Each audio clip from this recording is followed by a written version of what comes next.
تم نے قربانی خریدنی ہے تو تم نے ساری توجہ جیب پہ نہیں دینی کہ میری جیب میں کیا ہے، تم نے نا اپنے دل پر بھی توجہ دینی. لاہو تقوی منکم، تمہارے دل میں کیا ہے.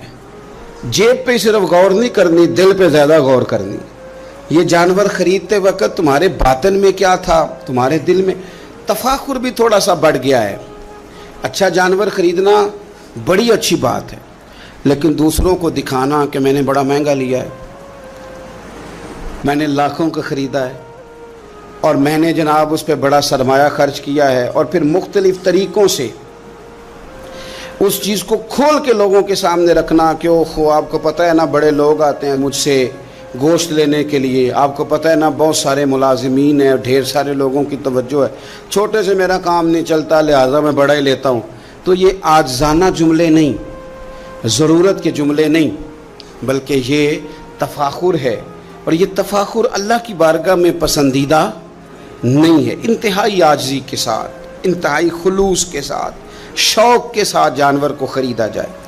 نبی کریم سید عالم صلی اللہ تعالیٰ علیہ وآلہ وسلم ارشاد فرماتے ہیں کہ 10 ذی الحج کو اللہ کی بارگاہ میں جو عمل سب سے زیادہ قبول ہے وہ خون بہانا ہے. وہ عمل آپ اس وقت کر رہے ہیں آج کے دن 10 ذی الحج کو، جو اللہ کی بارگاہ میں سب سے پسندیدہ ہے. کس کی بارگاہ میں؟ یہ عمل اللہ کی بارگاہ میں سب سے زیادہ. دیکھنا تو اللہ کی طرف تھا، اس میں بندے کہاں سے آ گئے؟ ہمارے بزرگ تو فرمایا کرتے ہیں یہ بھی نہ کہو کہ بچے تنگ کر رہے ہیں تو میں بکرا لینے آ گیا ہوں، یہ بھی لفظ نہ کہو. بچے نے شور کیا تھا کہ سب لے آئے آپ نہیں لائے، یہ بھی نہ کہو. تم اپنی نیت دیکھو، اس لیے کہ وہ نہ بچے کے شوق کے لیے لانا ہے، نہ پڑوسی پہلے لے آئے تو اب لے کے آنا، یہ بھی نہیں، بلکہ تم نے اپنے رب کی رضا کے لیے یہ کام کرنا. ان صلاتی و نسکی و محیایا و مماتی للہ رب العالمین. اے محبوب آپ کہیے کہ بے شک میری نماز، میری قربانی، میرا دنیا میں رہنا جانا اس رب کے لیے ہے جو تمام جہانوں کو پالنے والا ہے. آپ قربانی کا مزاج بنائیں کہ میں نے اللہ کی رضا کے لیے دینی ہے. پھر آپ محسوس کریں گے کہ آپ کی طبیعت بھی ٹھنڈی ہے. آپ محسوس کریں گے کہ آپ نے جو پیسے نکال کے قربانی کے لیے دیے تھے تو پیسے وہ کم نہیں ہوئے، بلکہ وہ پیسے برکت والے ہو گئے، وہ زیادہ ہو گئے. اللہ اس کو سمجھنے کی توفیق عطا فرمائے. تو ایک بات تو یہ کہ آپ جانور خریدیں، قربانی لائیں تو اس میں آپ یہ پہلو پیش نظر رکھیں کہ میں اللہ کی رضا کے لیے، یہ سب سے زیادہ اس نے نیت کو اپنانا سب سے اہم کام. پھر دوسری بات یہ ہے کہ اس کے لیے لفظ استعمال ہوتا ہے قربانی. لفظ کیا ہے؟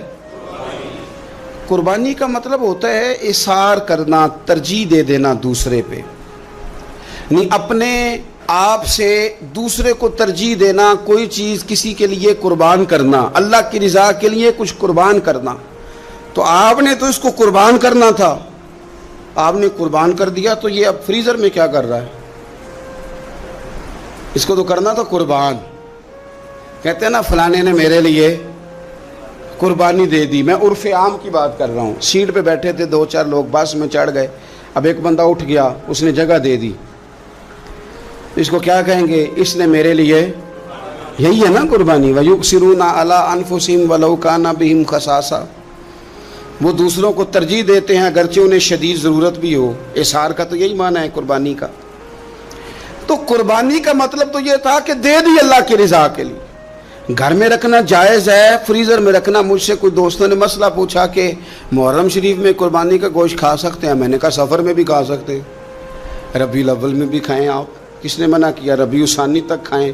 پر یہ بتا دیں کہ کیا کسی نے کہا تھا کہ بعد میں گوشت ملے گا نہیں، دنیا میں ختم ہو جائے گا؟ اتنا لمبا چلانے کی ضرورت کیا تھی؟ اس کا تو معنی تھا قربانی کرنا. تو یہ تو دے دینا چاہیے تھا، اور دینا بھی تحفہ بنا کے نہیں چاہیے تھا کہ ایک پلیٹ کے اندر میں نے گوشت بھیجا. یار میں تیرے گھر بھیج رہا ہوں گائے کا، سنا ہے تو نے اونٹ کیا ہے، تو ادھر گائے کا چلا گیا، ادھر سے اونٹ کا آ گیا، ادھر سے بکرے کا چلا گیا، ادھر سے کٹے کا آ گیا. تو یہ جناب آپ اس طرح کر کے نہ اس کو کریں. آپ کو پتہ ہے، مجھے بھی پتہ ہے کہ میری اگلی گلی میں کتنے لوگوں نے قربانی نہیں کی، میری پچھلی گلی میں کتنے لوگوں نے قربانی نہیں کی. مجھے خبر ہوتی ہے میرے رشتہ داروں میں کون کون ہے، اتنا تو پتہ ہی ہوتا ہے نا کس کس حیثیت کا ہے.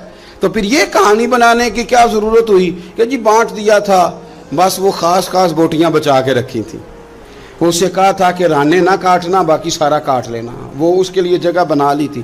پوچھ لیں الیکٹریشین سے آپ کہ قربانی کے دنوں میں صرف بکروں والوں کے پاس ہی رش نہیں ہوتا، فریج والوں کے پاس بھی رش ہوتا ہے، فریزر والوں کے پاس بھی رش ہوتا ہے۔ نہ کریں ایسا، جب احصار کر دیا دے دیا، غربا کو تلاش کریں، مل جائیں گے، اور ان کو آپ زیادہ دینے کی کوشش کریں تاکہ کچھ دنوں کے لیے وہ استعمال کر سکیں، کچھ دنوں کے لیے۔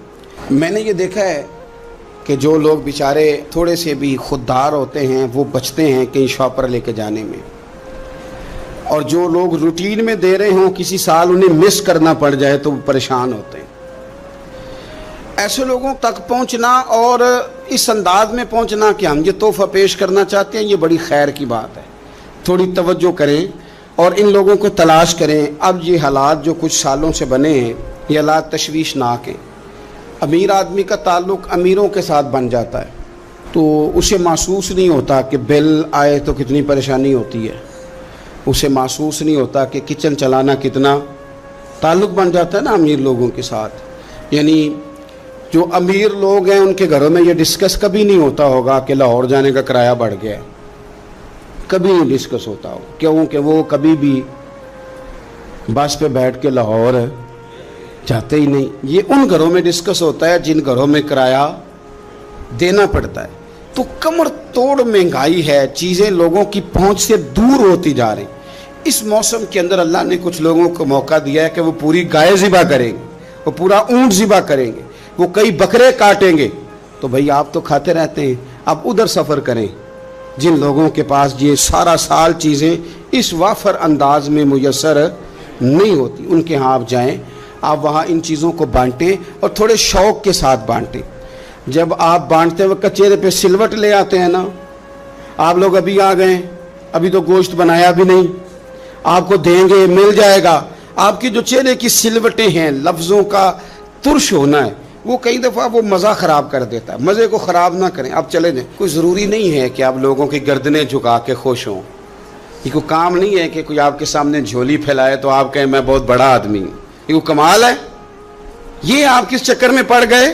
یہ اللہ کی مخلوق ہے، ہمارے دینے سے کیا؟ لوگ روز روٹی کھاتے ہیں، میرا رب ہی عطا کرتا ہے تو مخلوق پیٹ بھر کے کھاتی ہے۔ تو اگر آج اللہ نے ہمیں ذریعہ بنا دیا ہے تو ہمیں پھر یہ رویہ اختیار، قربانی ہے کیا؟